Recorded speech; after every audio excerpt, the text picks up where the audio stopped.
Assalamualaikum teman-teman. Dan selamat pagi Dewan Juri. Apa kabar hari ini? Sudah pasti sehat kan?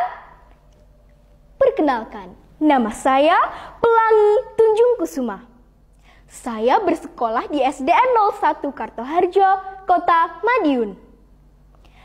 Kali ini saya akan bertutur yang pastinya seru. Cerita ini diambil dari kumpulan dongeng Jawa Timur karangan Mantra TB yang diterbitkan oleh Departemen Pendidikan dan Kebudayaan Provinsi Jawa Timur yang sekarang menjadi Dinas Pendidikan Provinsi Jawa Timur dengan judul Kisah Pak Mendong. Alkisah di sebuah desa, hiduplah sepasang suami istri yang sangatlah miskin. Pak Mendong, itulah namanya. Dia dipanggil seperti itu karena memang pekerjaannya yang membuat tikar dari daun mendong untuk dijual ke kota.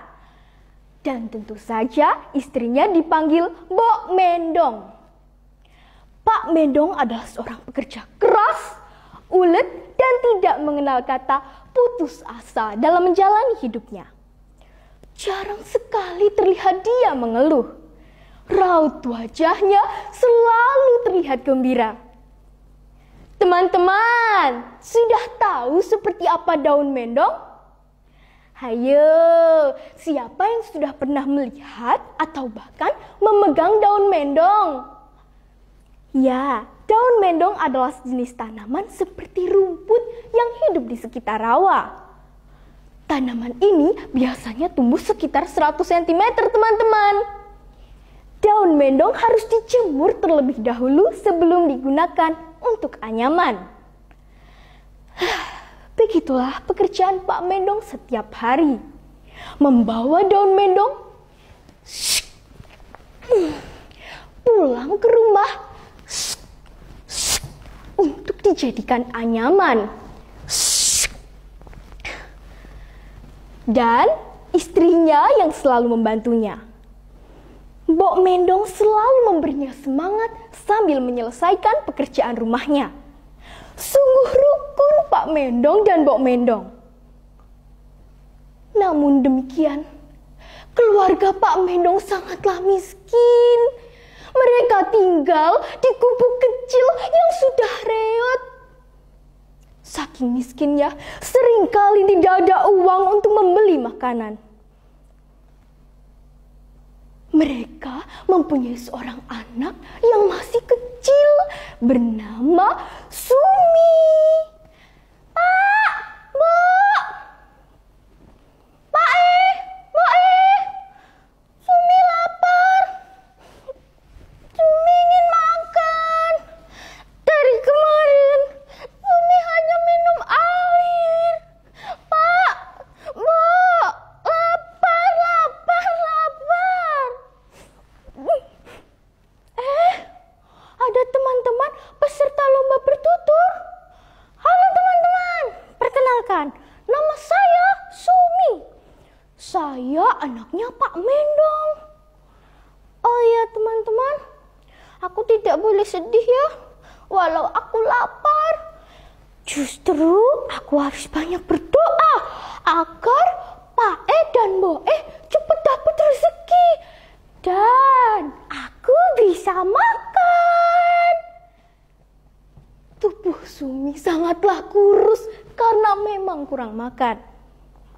Pada suatu hari, Pak Mendong tergopoh-gopoh menemui istrinya.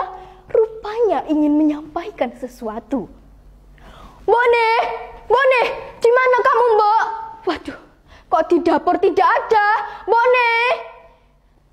Ada apa toh Pak nih? Ini loh, Mbok Nih sedang mengumpulkan kayu bakar di belakang rumah.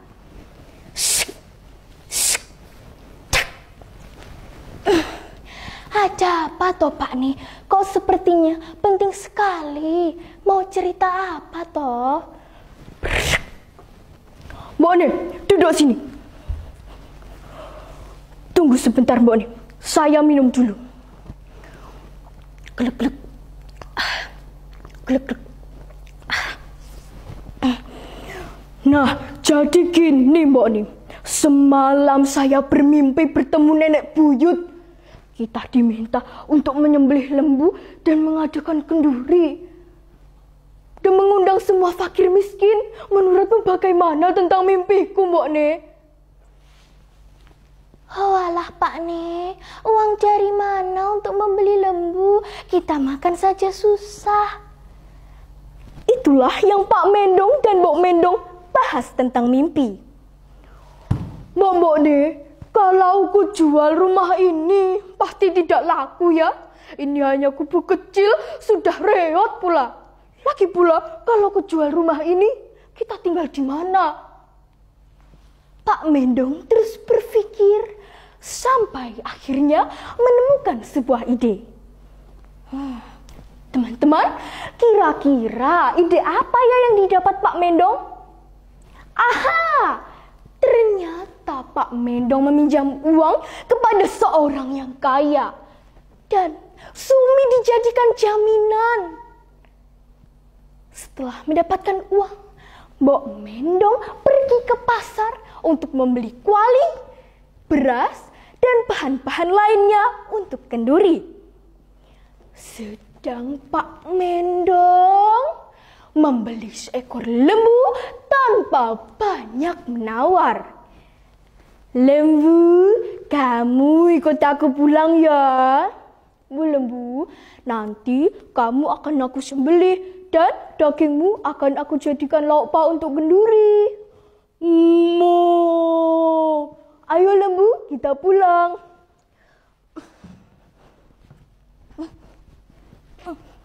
Nah, lembu, kamu di sini saja. Tidak usah kemana-mana ya. Mbok Mendong sibuk di dapur. Dasarnya Mbok Mendong yang pandai memasak. Dalam sekejap, masakan sudah siap. Berbondong-bondonglah para fakir miskin datang ke rumah Pak Mendong. Oi, ternyata kalian juga diundang ya oleh Pak Mendong. Wah, tidak nyangka ya, ternyata Pak Mendong juga bisa membuat kenduri seperti ini. Dan alhamdulillah, kita makan enak. Masakan Mbok Mendong enak. Sangatlah mereka menikmati makanan yang sudah disiapkan.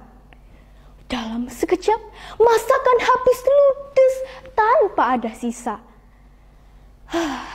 Setelah kenduri selesai, Mbok Mendong dan Pak Mendong terlihat duduk termangu sambil membayangkan apa yang akan terjadi selanjutnya. Sudahlah Pak Ne, Mbok Ne mau mencuci piring kotor di dapur saja. Belum lagi dia sampai di dapur, Mbok Mendong melihat kuali bekas kenduri bergoyang-goyang dan mengeluarkan cahaya. Pak Ne, sini Pak Ne. Kenapa kualinya bergoyang-goyang dan mengeluarkan cahaya, Pak Ne? Alah Gusti. Betapa terkejutnya mereka saat melihat kuali bekas kenduri sekarang penuh dengan emas dan perak. Betapa bahagianya keluarga Pak Mendong.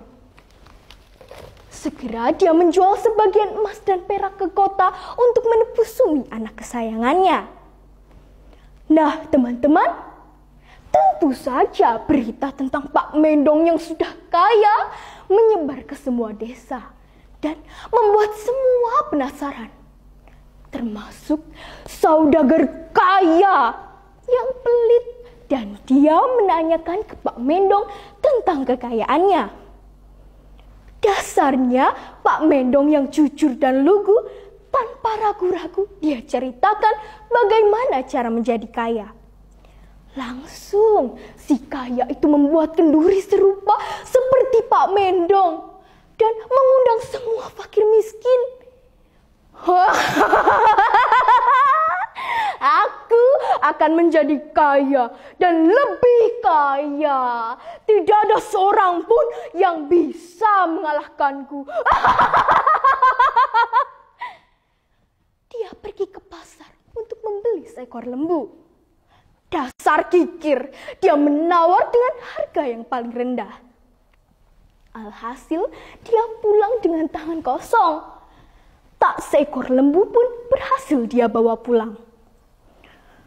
Untuk mengelabuhi rencananya, dia mengganti daging lembu dengan daging anjing peliharaannya. Sungguh tak disangka dan atas kehendak Tuhan yang Maha Kuasa. Saat doa mulai dilantunkan, tiba-tiba kok. Anjing yang tadinya sudah menjadi lauk pauk tiba-tiba hidup kembali dan menggigit si kikir. Semua orang takut dan lari tunggang langgang. Tinggallah si kikir yang kesakitan. Nah teman-teman, itu tadi akhir cerita Pak Mendong. Kira-kira pesan moral apa yang bisa kita ambil dari cerita tadi? Janganlah kita mudah menyerah dan putus asa. Berusaha itu wajib, namun harus diiringi dengan doa. Karena doa adalah sumber kekuatan dan harapan bagi kehidupan manusia. Untuk teman-teman dan Bapak Ibu Dewan Juri, semoga selalu diberikan kesehatan di masa pandemi ini. Terima kasih sudah mendengarkan ceritaku. Wassalamualaikum warahmatullahi wabarakatuh. Salam literasi dari kami anak negeri.